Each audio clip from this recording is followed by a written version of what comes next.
Andy, if we could talk about the landscape of the game at the moment, which has perhaps brought about this recognition that things need to change. What is it about the game at the moment that means, you know, Scotland have to look to the future?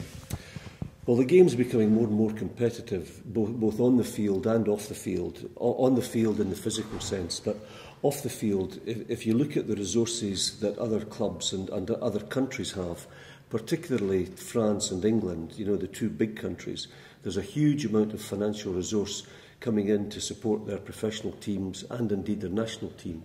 And we're being left behind, so we've got to try and compete with them. And that's why I think it's absolutely essential that if we can bring in third-party support to assist our professional teams, then it can only be good for Scottish rugby. And it must be an incredible balancing act when you look at perhaps three aspects of the Scottish game. You've got the pro game, you've got the national team, and then you've got, you know, the grassroots where it all starts for everybody, the domestic game. Trying to keep everybody happy is very difficult. Well, it is difficult, but that's why the SRU are there. You know, they have a duty and an obligation to look after all three aspects of the game. You know, I mean, we all started in the schools and the grassroots. That has to be protected. We've got to look after the future. We've got to make sure that we put enough resources in to bring these youngsters along.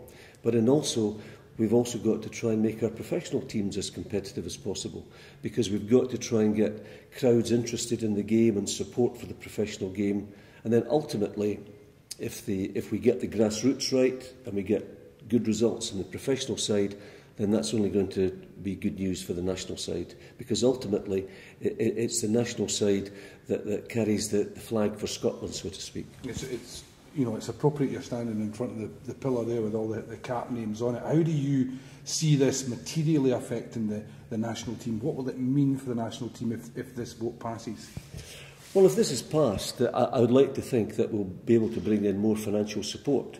And if we can bring in more money, it'll help develop the game, because it'll give us more resources, better coaching, better facilities for the players, better payment for the players. We're under pressure at the professional level, a bit like soccer, where all our top players are being offered big money to play in France and play in England.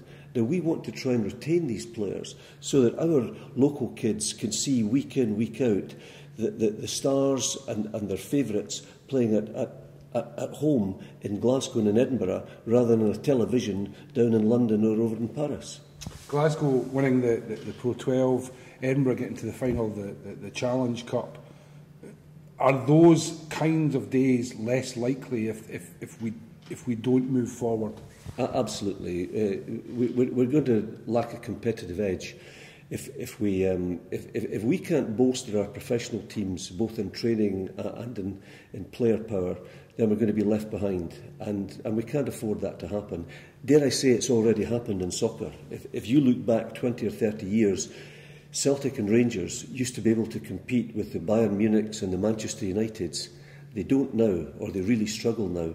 And that's what's happening in Scottish rugby. We've got to try and stay in the forefront. Other countries have done a very good job, Ireland in particular. You know, if you look at how they've developed in the last 20 years in the professional game, they've done remarkably well. We've got to try and catch up again with them. What would just a final question, but what would your message be to the people that keep Scottish club rugby running? You know, the people that help in the clubs, the people that do the coaching, the people that help with refereeing, the players themselves.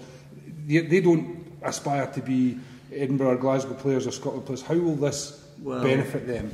We all started there. You know, we all started at school and the grassroots, and I've got huge respect, week in, week out. These loyal club people, they come down, they support their local sides, but they also like to see their professional teams and their national team do well also.